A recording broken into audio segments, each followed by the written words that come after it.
I'm going to show you how I turned corned beef into pastrami. Now, pastrami is my favorite sandwich meat, but it's like, I don't know, $12, $13, $14 a pound. It's so expensive.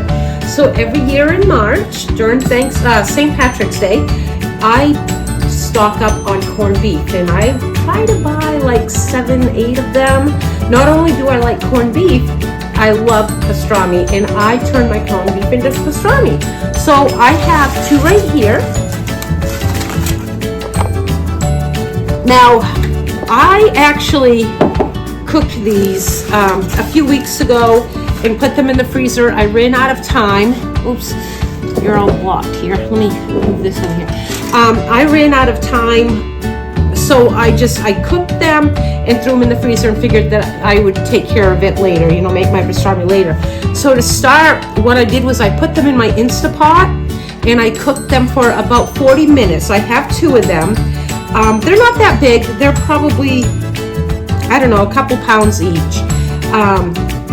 So I cooked them for about 40 minutes. Now, if you don't have an Instapot, just throw them in a pot of water and boil them for a couple hours. You're just getting them tender and everything. And I did not trim the fat. I don't think I did. I like the fat on mine. So let me move this aside and we'll go over what ingredients I have in it. So we're gonna use, the recipe calls for 3 tablespoons of pepper. I found that to be too spicy for me. My palate is very delicate, so I don't like spicy stuff. And to me, pepper is very spicy. So I'm gonna just do 1.5 tablespoons. But you do you. I'm actually gonna double this recipe because I have 2. So I'm actually gonna do 3. So we'll do 3 tablespoons. Now, the recipe would call for, the recipe would call for the 3 anyway, so if you want to do it that way. So next, it calls for 2 tablespoons of ground coriander. Again, I'm doubling. So I'm going to do 4. This is what gives that unique flavor of corned beef. Pastrami, the coriander. You don't know how many times I order Instacart a lot because it's hard to take my mom out. She doesn't do well shopping. I took her the other day and she got very angry in the store. I had to promise her an ice cream cone if she behaved. But anyways, I order Instacart a lot, and I kept mistaking coriander for caraway. I ordered caraway twice to do these, and it wasn't even caraway. Let me see, 1 tablespoon of paprika. I'm using 2.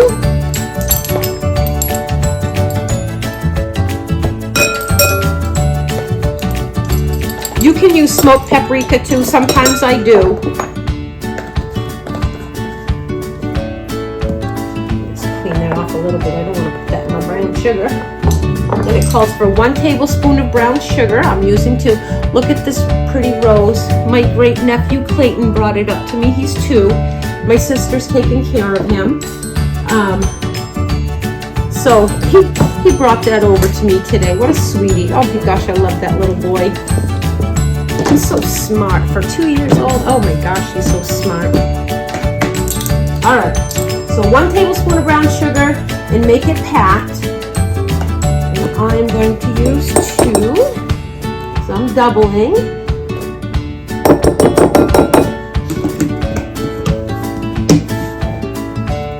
Now, I don't have any garlic powder, but I have I have garlic that I freeze-dried and turned into a powder, so that's going to be my garlic powder. I love these measuring spoons, but I can't read the engraving. I think I'm going to have to take some white paint and like rub it over the letters so it sinks in, and then wipe it off. So they'll stick out, but I can't read that engraving very well. Okay, I digress. So a half a teaspoon of garlic powder. I'm going to use a whole.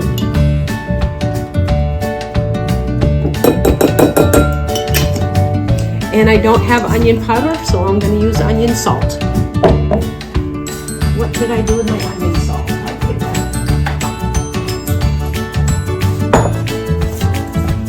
So half a tablespoon.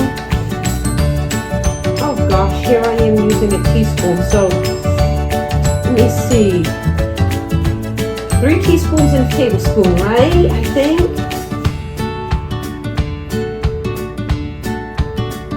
So I need 2 more of the garlic, 2 more teaspoons of the garlic to make it a whole tablespoon. Woo. Well, I'm really confusing you guys today, aren't I? So we need the half tablespoon. There it is.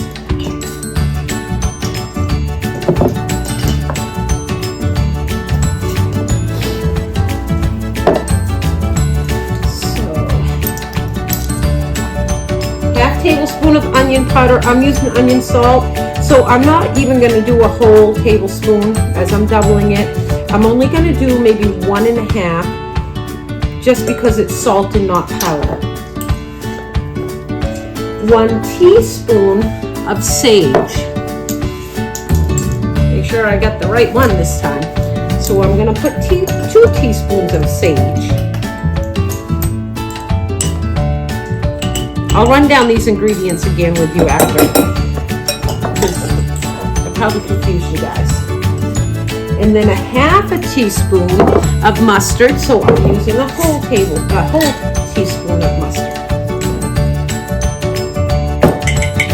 Dry mustard, mustard powder, or whatever you want to call it. Okay, so let's run down these ingredients again. I'm going to give you the ingredients for a single serving of this. 3 tablespoons of black pepper, 2 tablespoons of ground coriander, 1 tablespoon of paprika, 1 tablespoon of brown sugar, half a tablespoon of garlic powder, half a tablespoon of onion powder, 1 teaspoon of rubbed sage, and a half a teaspoon of mustard powder. I will actually put that in the description as well of the video.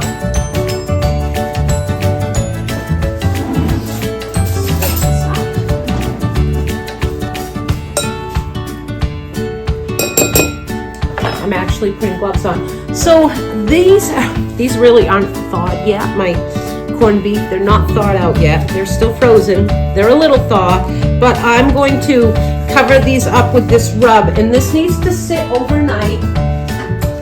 It needs to sit overnight in your refrigerator to really get those flavors into the meat.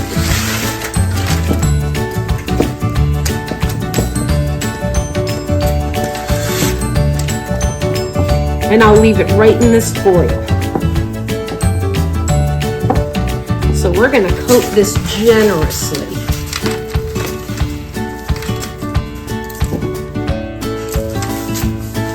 Get all the sides.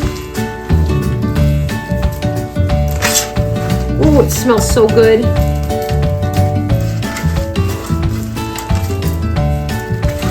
Pack it right on there.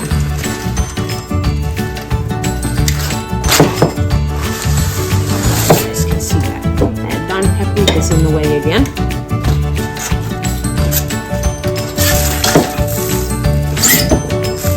So I am really covering this up.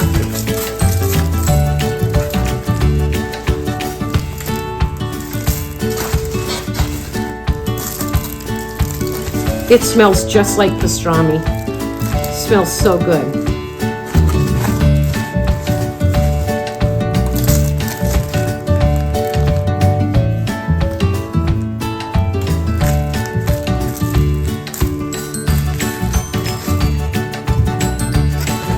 There.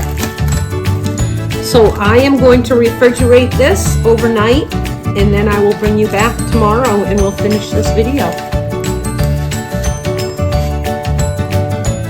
So I realized that I deleted one of my videos that I took during this making of the pastrami. So at this point, I preheated the oven to 250. I individually wrapped my pastramis with foil, and I wrapped them really good. And then I put them in the center rack, and I put a pan on the bottom rack to catch any drippings.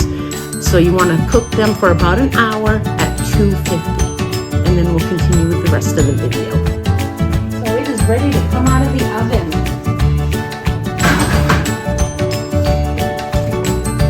All right, let's take a look at this. Now, I'm not going to slice into this until it cools completely. I'm going to put it in the refrigerator. I have a slicer, and I will use that to slice it up.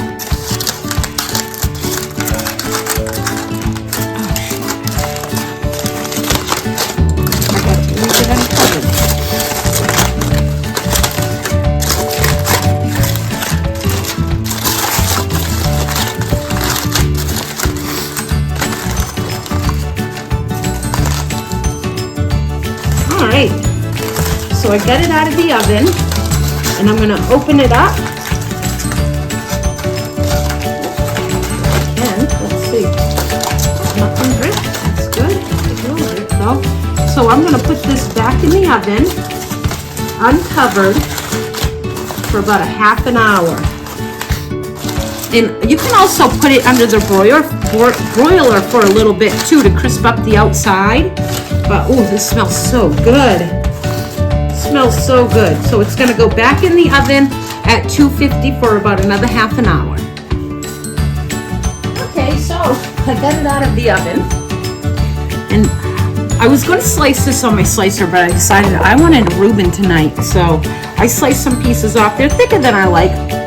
That's okay. It tastes phenomenal. So I have a Reuben cooking over here. Trying to grill the bottom of it so it's nice and toasty. But that's it. You guys, you've got to try this recipe. When you guys see corned beef on sale, grab it. Grab it. It's well worth it. Thanks for joining me tonight. And don't forget to subscribe to my channel, like my videos, and share me. Thanks, guys. Have a good night.